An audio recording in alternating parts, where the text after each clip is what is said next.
Thank you all, and I want to make sure people can hear me because can everybody hear me in the room? Okay, great. Well, it's a very interesting night to be out. I want to thank everyone for coming and braving the gauntlet outside, which it's an interesting case study. I mean, I was talking to Janie about this during these last few days, the effort to cancel this talk. And not only this talk, but every other talk that ICON would ever like to stage here was something of an education for all of us, I think. And I would just like to thank ICON for its support of free speech. And I would like to thank also Extraordinary Ventures for upholding its place as a venue for all manner of opinion and ideas.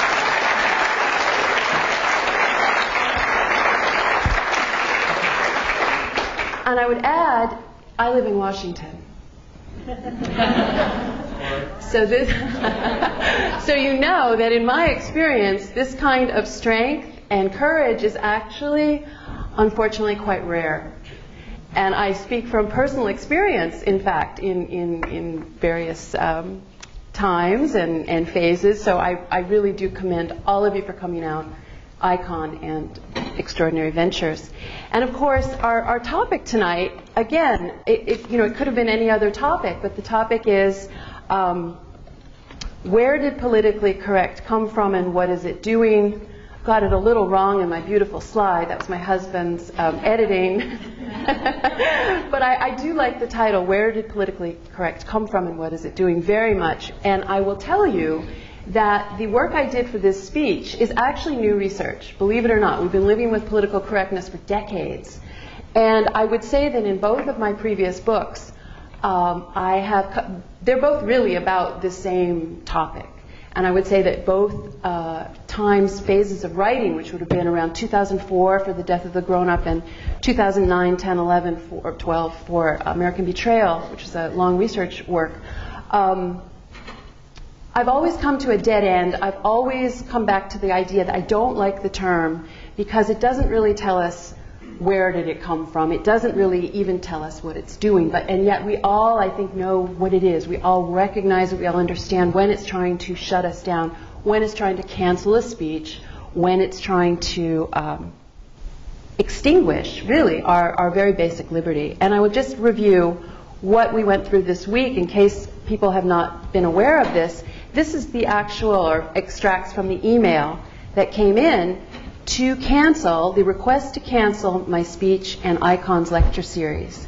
And you can see it's an idea, somebody actually believing that they have the authority to deem what is permissible for you to choose or not to come to listen to enjoy it, to find it boring, to reject it, whatever it is. But this is what happens when the principle of free speech is lost, or rather seized, by people with an agenda.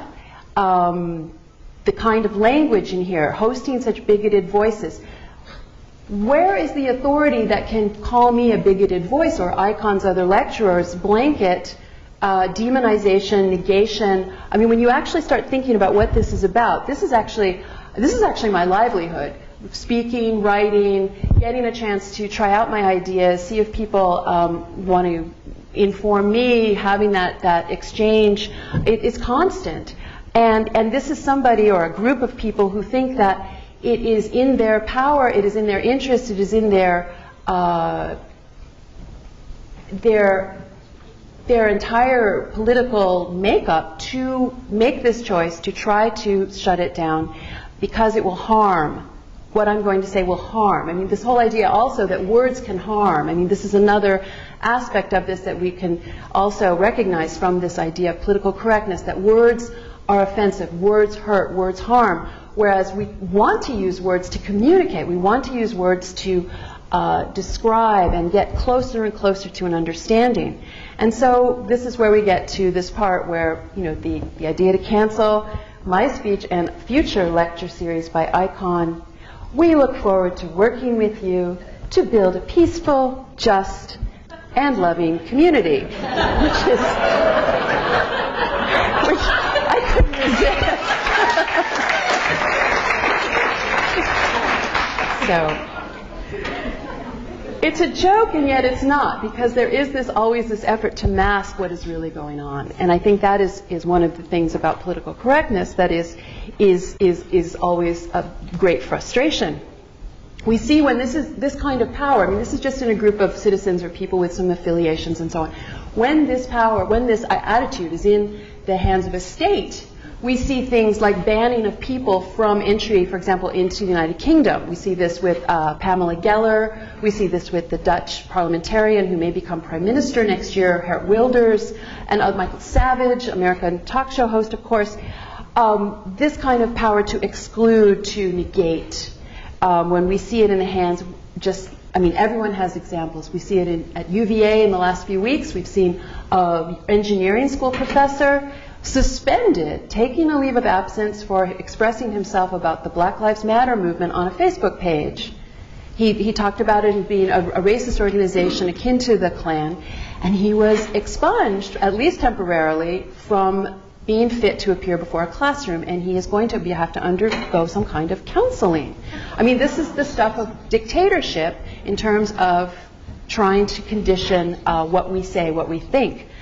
We've seen it in business, of course, the famous example of Mozilla's executive, its chief executive, stepping down after it came out he'd given $1,000 to Proposition 8 in California, which of course was the anti-same-sex marriage proposition a few years back. We could actually spend the whole night just all throwing in examples, because we've been watching this for so many years. And the first thing I'd like to really ask is that we stop thinking about it as political correct, as this sort of amorphous term, that we start thinking about what it is doing. It's purging. Words are so important. We recognize it, but we've got to come much closer to describing it. It's coercion. I mean, there was an attempt to coerce all of us not to come here. It might have happened. It's happened many, many times where venues have canceled, sponsors have disappeared. This is coercion. This is an attempt to exert power. I mean, it's a very, very serious action. In response, we actually ended up with, and I'm very thankful for them, more police protection tonight. And I'd like to thank the officers who are here. But this is the kind of, oh yes, everyone.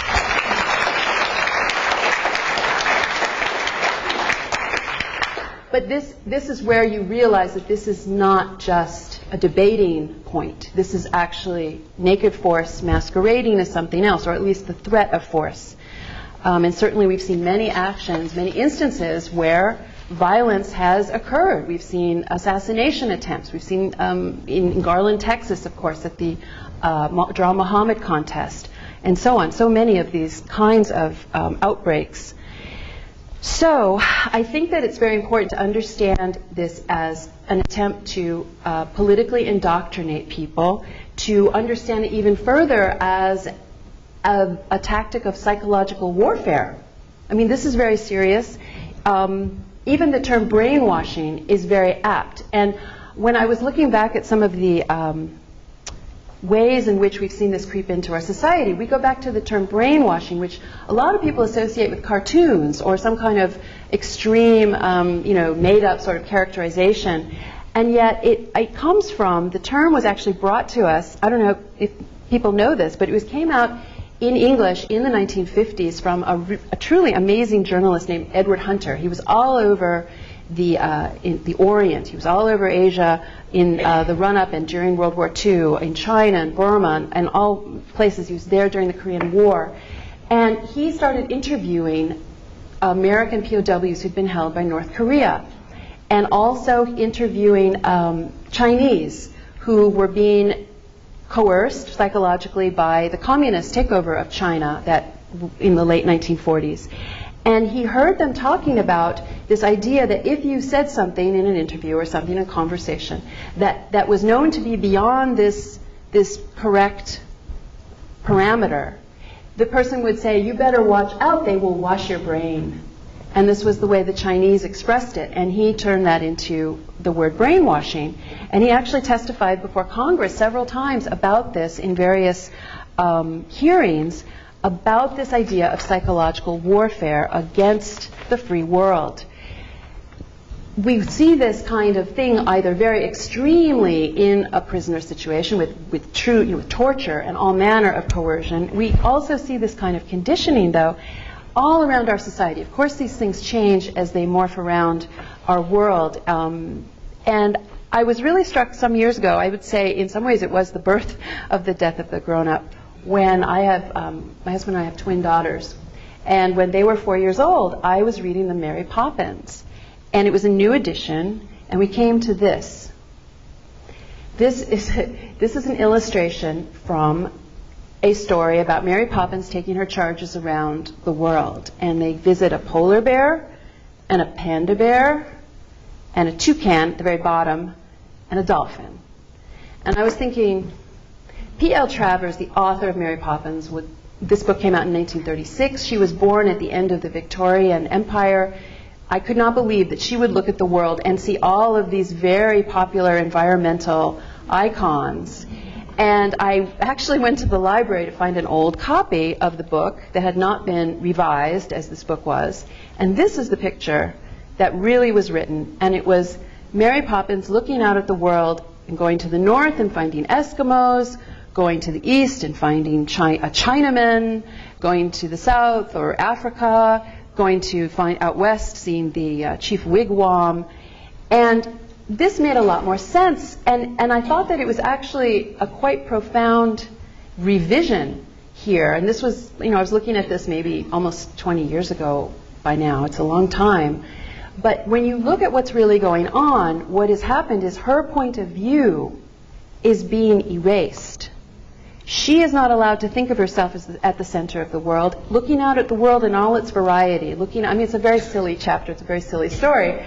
So it's nothing profound here, except in the symbolism, which I think is quite profound, because this is the basis of this notion of erasure, this brainwashing that we have seen coming into our society. And, it starts young. It certainly goes up to the college campuses, as we all know. I came across this one I had to include today. This was written in 1982, and I would say that this is the culmination of a fine education. A male WASP who attended and succeeded at Choate, Yale, my alma mater, Yale Law School, and Princeton Graduate School. Slowly but surely, however, my lifelong habit of looking, listening, feeling, and thinking as honestly as possible has led me to see that white, male-dominated, Western European culture is the most destructive phenomenon in the known history of our planet. Which is saying a lot. I think that it's certainly, this is 1982, but we could find the same letters written today. The college aspect of it, I think, is something to key into. Highly educated, highly brainwashed. I saw this on Twitter yesterday, and over the weekend, and I had to take it. This is John Harwood looking at a poll by education, and we see education gender, non-college men, Trump plus 37. Non-college women, Trump plus 4. College men, even. College women, Clinton plus 6. Now, Mrs. Clinton will say, aha, we see how a fine education educates the voter to make the correct decision, whereas what I think we could also argue is we're looking at people who have not been indoctrinated to this aspect. And I think that this is not merely an expression of partisan politics to actually weigh this. John Harwood, of course, revealed by WikiLeaks to be a Clinton campaign fanboy, a product of Harvard and Duke also.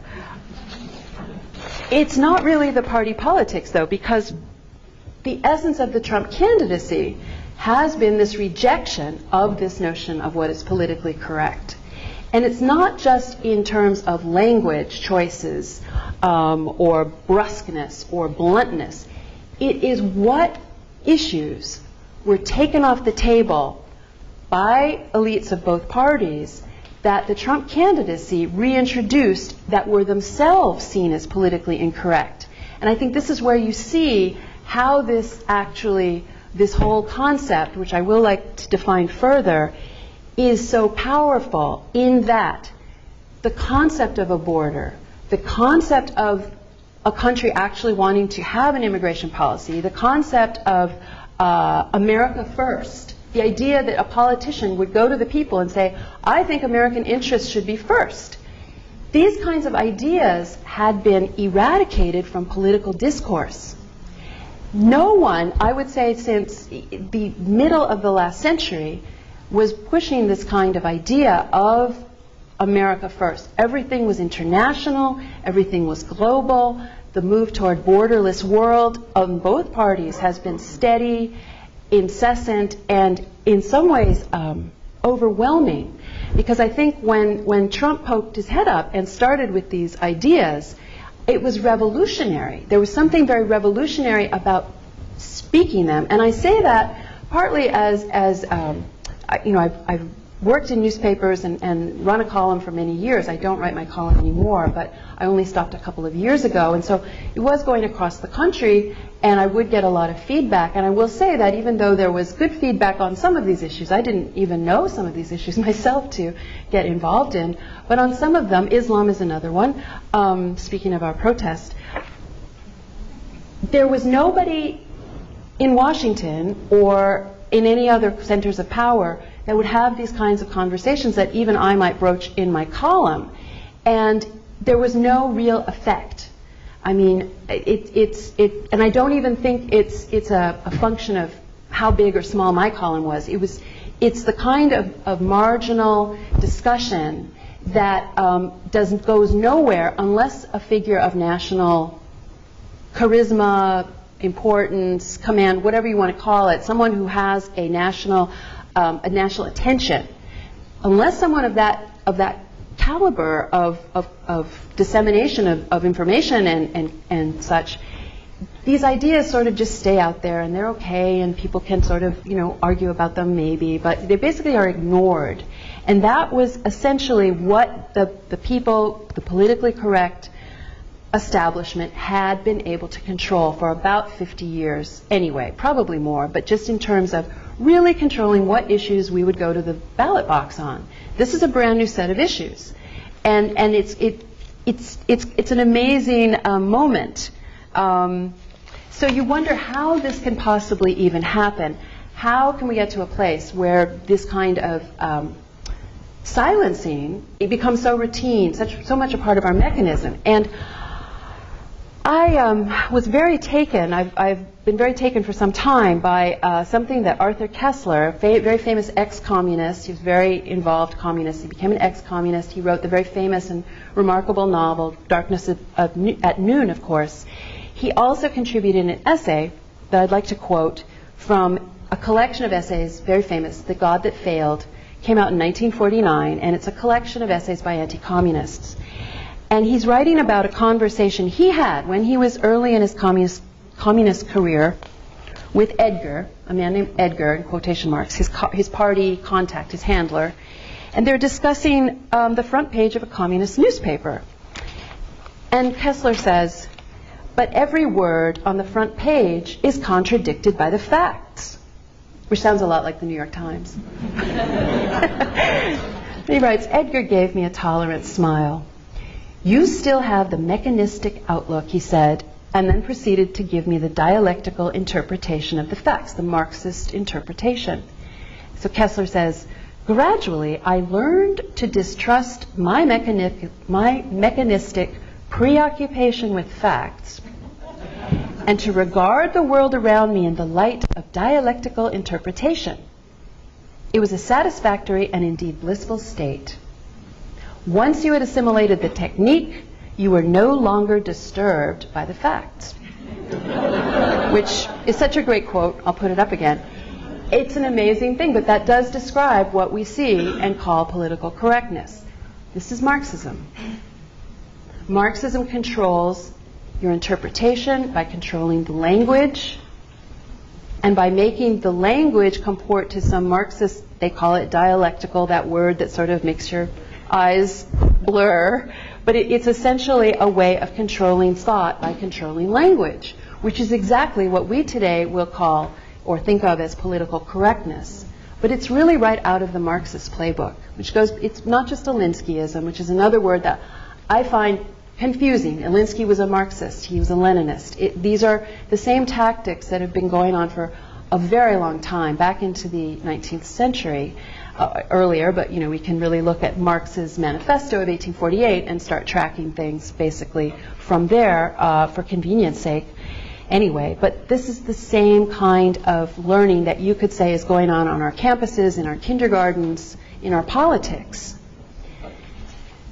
And it's also really the basis of totalitarian horrors. I mean, this is how it begins, when you can ignore the facts, when you can, the mechanism becomes more important than really what's going on, more important than the people, etc. Which brings me to another quotation that I've always liked for some time, which is from Alain Bessasson, who very famously wrote a book called A Century of Horrors, Communism, Nazism, and the Uniqueness of the Shoah. And here he's sort of elaborating, I think, on this same idea. When you accept the language of ideology, the language of ideology, a person allows his mental world and his sense of self-respect to be hijacked along with the language. So you're sort of checking your mind at the door when you accept this language. And I think this is very interesting, because he says no matter how inadvertently he may have stumbled into the use of the official vocabulary, he is now part of the ideology. People very often are polite, they don't want to make trouble, they want to get along, etc., etc. And so I think it's a very natural thing for a lot of us, from time to time, all of us probably, to fall into this. But it's as long as it's when it becomes habitual, I think it does become a trap. You are part of the ideology, and he goes on to say, in a manner of speaking, entered into a pact with the devil.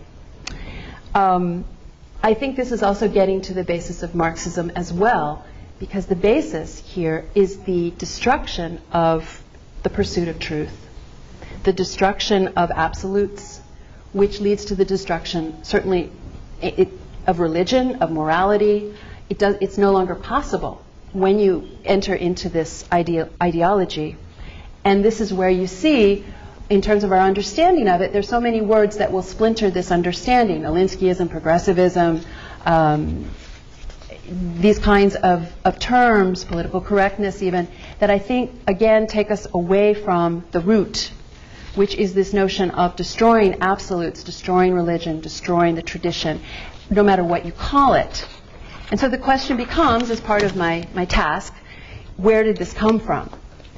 And in terms of, we can say, oh, Marxism, but that doesn't tell you how it got here. How did it get so widespread that we have this kind of effort to shut down speech? We have all the things we can think of in terms of the demonization, the negation, and so on, that is routine now in whatever sphere, business, education, film, etc. It's all around us, certainly politics.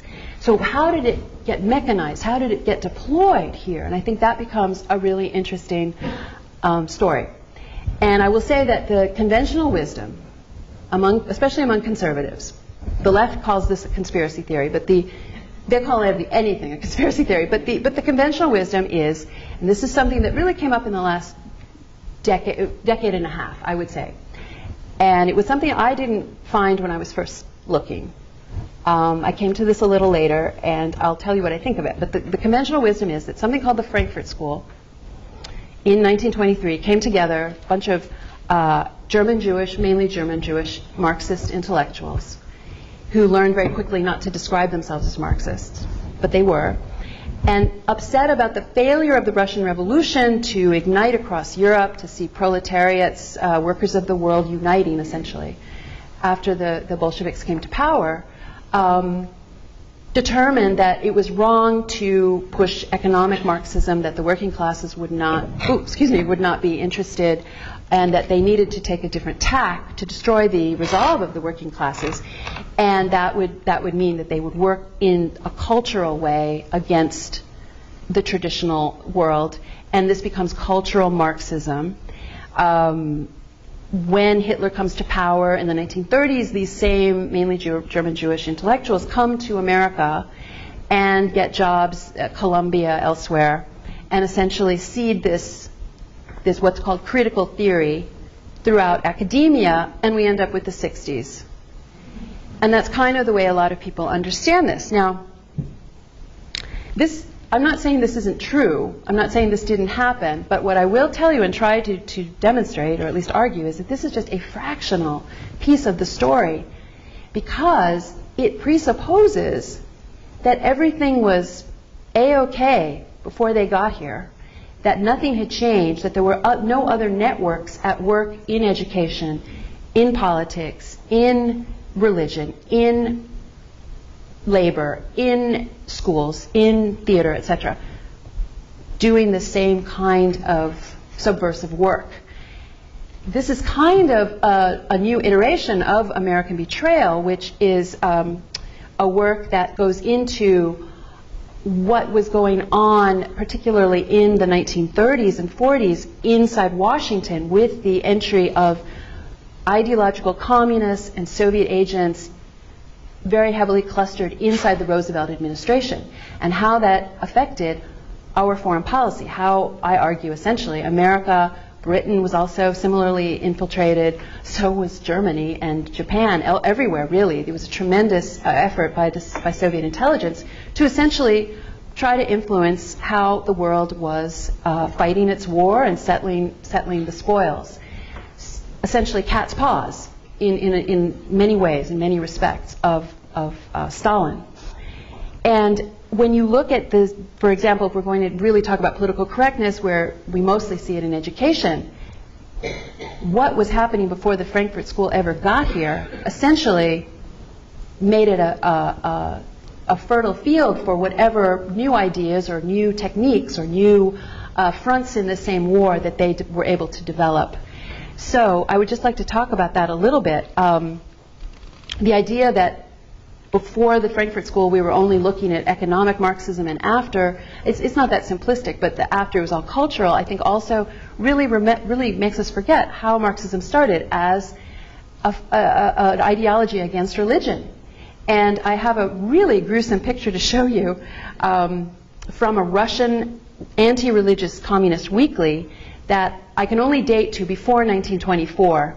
The weekly is called The Godless, and it's a really gruesome picture that is actually a huge attack on Christianity. But it just shows you this horrifying image, just ghastly image, but essentially a very crude attack on religion that, of course, is part and parcel of Marxism. Before we see anything happening here in terms of the cultural Marxists. You have Marx's associate Frederick Engels in 1880s writing a book, a very influential book to this day even, about, it's called The Origin of the Family. It's an attack on the nuclear family in the 1880s, the subjugation of women in the same work, the oppression of women. These ideas were already part and parcel of the Marxist assault on everything. It was just prevalent. So there was no bifurcation here. And it's not to suggest that these people didn't do their work, but it's sort of like there are new openings as the bastions fall, essentially. And I think it's very important to get an idea of this as a continuum. This is a very long continuum. It's very interconnected. And I found some very unusual connections that I'd like to share with you that I was not aware of before this, because you're looking at communism and socialism. Both have the same goals. The main difference is socialism's more gentle approach, or theoretically gentle approach. Communism, you're more likely to find out-and-out revolutionaries and violence and so on. Not always, but this is kind of the way we usually think of it. But their goals are the same. And they're all based on Marx's manifesto. So that's one thing I think has become a bit separated in our minds over the years. So if we go back and take a look at the Frankfurt School, which is our touchstone for a lot of this, even if it was not the only vector, you see this collection of Marxist communists. Some were under Moscow's discipline. Some were part of the whole Comintern network, even in the KGB, which I think is something we have to start understanding. Just as in American Betrayal, we see the KGB controlling officials in the Roosevelt administration and the Truman administration and beyond, we have to start understanding that even in the infiltration of our education system, we also have communist agents, Soviet agents. This would be, for example, at the very beginning, a man named Richard Sorga was in at the very beginning of the Frankfurt School. He is the Soviet Union's one of their best spies ever. He's buried in the Kremlin wall for his actions in the 1930s to bring Japan and the United States to the point of war at Pearl Harbor. That's one of his big successes. While he was working in a tremendously sophisticated cell in Tokyo with many Japanese affiliates, in Washington we had Harry Dexter White, one of the top officials at the Treasury Department during the Roosevelt administration, doing the same thing in his way, trying to bring the United States and Japan to war at Pearl Harbor. Successful. Sorga was at the very first of the Frankfurt School. What's also interesting to note, and this was kind of an interesting connection, Marx's associate, there was a man named Friedrich Sorga back in the 1870s that Marx sent to New York City to open up the First Internationale. Well, that's either his grandfather, the grandfather of Richard, or the great uncle, which is kind of shows you how these things are interconnected, how they go across generations. This is kind of where you start seeing the synergy here that I think has been lost to us. I don't think, these are not easy connections to make because the archives, the books, the people who would talk about these things in olden days, they're over. It's not there in our what we know, what our collective understanding is. So we have this. We also have a woman named Hedda Massing who actually married 3 members of the Frankfurt School at different times, and she was a Soviet agent. And what's really interesting about her is, first, her first husband was a man named Hans Eisler. His brother was the top Comintern agent in the United States in the 1930s. So it's very close. You see this kind of closeness. Her next husband, a man named Gompertz, was very instrumental in helping get the Frankfurt School in exile into Columbia, some of kind of moving them into the Columbia orbit. And her third husband, Paul Massing, was also a Soviet agent. And just to complete this, these things can start, you really kind of need a gigantic 3D spreadsheet for this stuff. But she is responsible for recruiting a Soviet agent inside the State Department named Lawrence Duggan. And Lawrence Duggan is a man, you may remember his name. He committed suicide or was killed as the FBI was closing in on him. And I'm not sure of the year, but it was definitely in the late 40s or probably in the late 1940s, around 1950 at the latest, I think. But his father was on the board of the Frankfurt School in America. So you just see this kind of synergy here that I think really needs more investigation.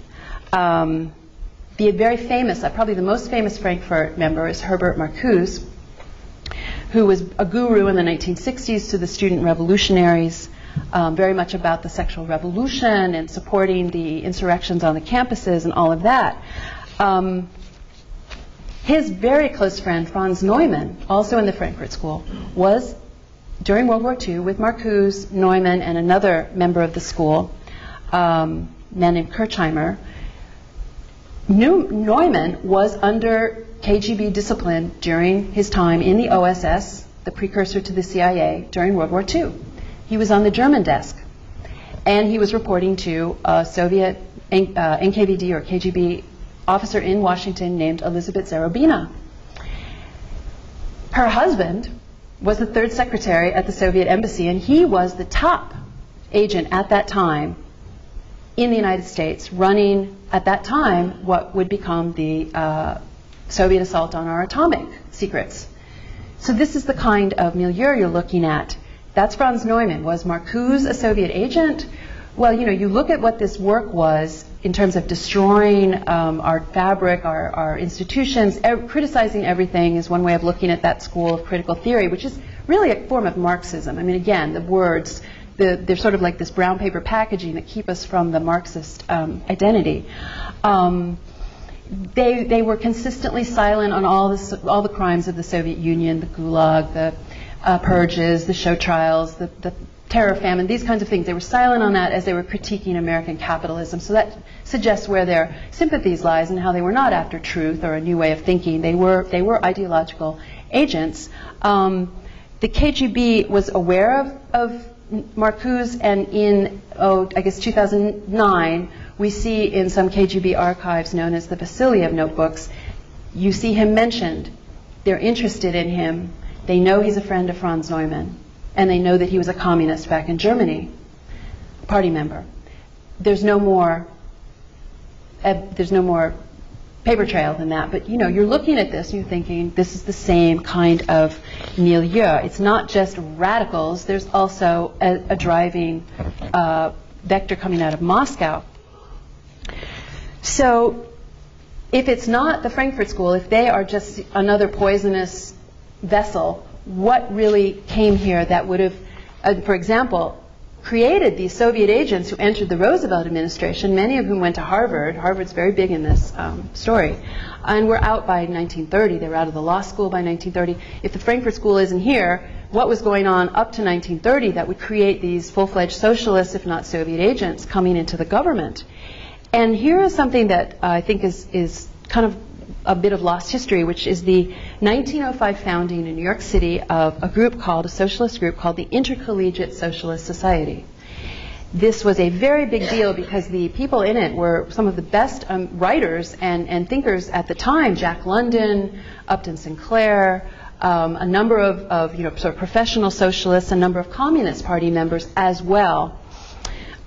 William Z. Foster, who would become the Communist Party chairman in the United States later, and a woman named Ella Bloor, whose son would later be a big Soviet agent in the agriculture department organizing the Ware Cell, which is where Whittaker Chambers was working as a Soviet agent in the 1930s. So again, these connections, you just can't ignore them. They're there in these movements of ideological attack on, in this case, specifically designed to go to the college campuses of America and popularize socialist ideas. So this is the purpose of this group, which was around throughout the century, the 20th century. They had speaking tours. They set up chapters everywhere. They changed their name to the League of Industrial Democracy, which they were known for many decades. And in the 1960s, they changed again to Students for a Democratic Society. Everybody, exactly, SDS. So these have, that just didn't erupt. This is a long continuum. Just mentioning as an aside, I mentioned Harvard's a big part of this. We look at the Ware group, the many, many Harvard graduates in this Soviet cell. Alger Hiss, Nathan Witt, Lee Pressman, John Abt, Henry Collins, Harry Dexter White, I mentioned earlier, and another Soviet agent in the White House, Lachlan Curry, were also teachers at Harvard. There are many others I could name. Their names are kind of unfamiliar to us, but they were also agents coming out of this same milieu. So if that was going on our colleges from 1905 and earlier, but organized, really organized, where did that come from? So now we get to what I think is a really important group that I'd been told, you should look into the Fabian Society.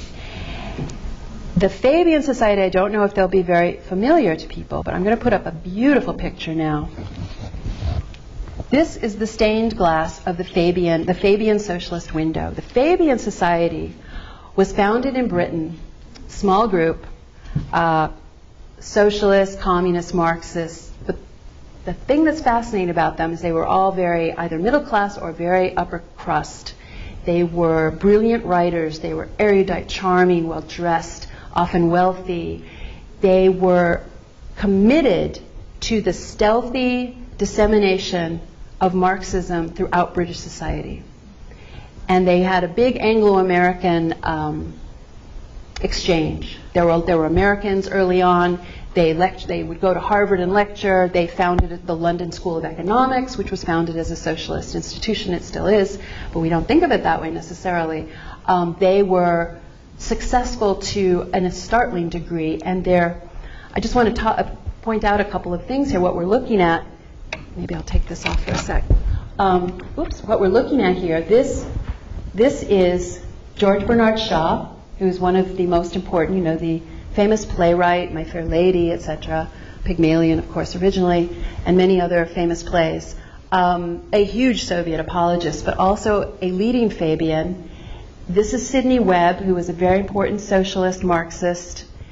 This is their secretary, not as important, but he's operating the bellows. And if you see what they're doing here, they are taking hammer and tongs to the world. And it says, pray devoutly, hammer stoutly, remold it nearer to the heart's desire. And what they're remolding is the world. They are changing the world, and their coat of arms, Fabian's FS, Fabian Society, is a wolf in sheep's clothing. I have a close-up on that, actually. It really is. You can see the little sheep head. And these are some of the this is H.G. Wells, famous author, and some of the other members. One of my favorite children's writers, Edith Nesbit, is in here, one of these. This is Beatrice Webb, who was a Canadian railroad heiress that funded a lot of it. And this stack of books are their tracts. And it's worth mentioning, one of them is called Trade Unionism, and I think that's the one. Trade Unionism was by Sidney Webb, translated into Russian by Lenin. Lenin in exile in the 1890s in England, I think he was in England, he might have been elsewhere, but he was certainly there sometimes, translated it. There was great synergy between the Fabians and the Bolsheviks, what became the Bolsheviks that took over Russia. And this was kind of an amazing thing, because these are supposed to be these very parlor, ready, erudite gentlemen and gentle ladies, and yet they are consorting with the most hardcore Bolsheviks that there are right from the start. In fact, they were patrons of Lenin. In 1907, Lenin and Trotsky, etc., were trying to have a revolutionary conference in Denmark, and they got thrown out. They went to England, and the Fabians were able to get them space for their conference. And an American Fabian by the name of Joseph Fels, who is the soap magnate. I don't know if you've ever heard of Fels Naphtha soap. Big Fabian, big revolutionary angel of radical groups. He gave them a huge sum of money at the time. And I was thinking, Joseph Fels, where do I know that name? And it turns out that a couple that was very close to the Fels, in fact, he gave them money as well, had a child, a boy. They named Joseph Fels Barnes. Joseph Fels Barnes was a very top-notch Soviet agent working inside the Roosevelt administration in the 1940s. In the Office of War Information, he was a very successful, noted journalist. He was an editor at Simon & Schuster. I mean, this is, the kinds of people they come in and out of either communism, socialism, espionage. I mean, it's an amazing thing when you start kind of peeling it back. And then we come to, I've mentioned the Roosevelt administration a lot. Well, it's very interesting to note that the New Deal itself is a Fabian concept. In fact, a Fabian, but from Harvard, who joined the British Society, Stuart Chase, class of Harvard 1910, wrote a book called A New Deal. And it was very much the platform of the New Deal, and it was considered a Fabian project. This was funded by the 20th Century Fund.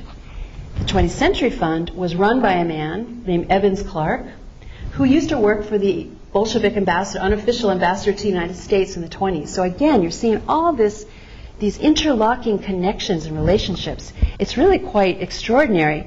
And I would say, in brief, that the tax-exempt foundations are another part of this conquest of America. The funding by the great foundations, Rockefeller, Ford, in this case 20th Century, Marshall, etc., on and on, they were funding a lot of wonderful scientific research and nonpartisan research, pure academic research, but when it came to anything on the political side, there were hearings in the 1950s, very important hearings, because we wouldn't know any of this if they hadn't done it. They essentially funded the most leftist causes, whether it was Stuart Chase's works throughout his life, and many other works, pushing collectivism into the schools, pushing the inevitability of collectivism and socialism into the schools. And these are works in the 1930s. This is already going on. And I would just like to mention that when you start reading these kinds of hearings, I came into possession of many of these hearings in recent years from the historian and journalist Stanton Evans, who passed away last year. And I just picked them up, and I read these things like a Communist Party defector testifying, just randomly. You pick it up, you start to read. He's testifying in the late 1940s that when he left, he was actually expelled and beaten pretty severely when he limped away. He tells the congressman, I was helping to move 500 New York teachers underground. In other words, away from their open affiliation with the Communist Party so that they could bore from within. I mean, 500 New York teachers, I mean, you start thinking, wait a minute, how did I miss this? And then you find out that these hearings uncovered so much of this, and somehow we lost this touch with this history. Another example, 1941, during the Nazi-Soviet pact, when you could actually be critical of communism, we were not allies with the Soviet Union yet, there was a fantastic set of hearings in New York State, the Rapp coup dirt hearings, or coup d'eire, I'm not sure.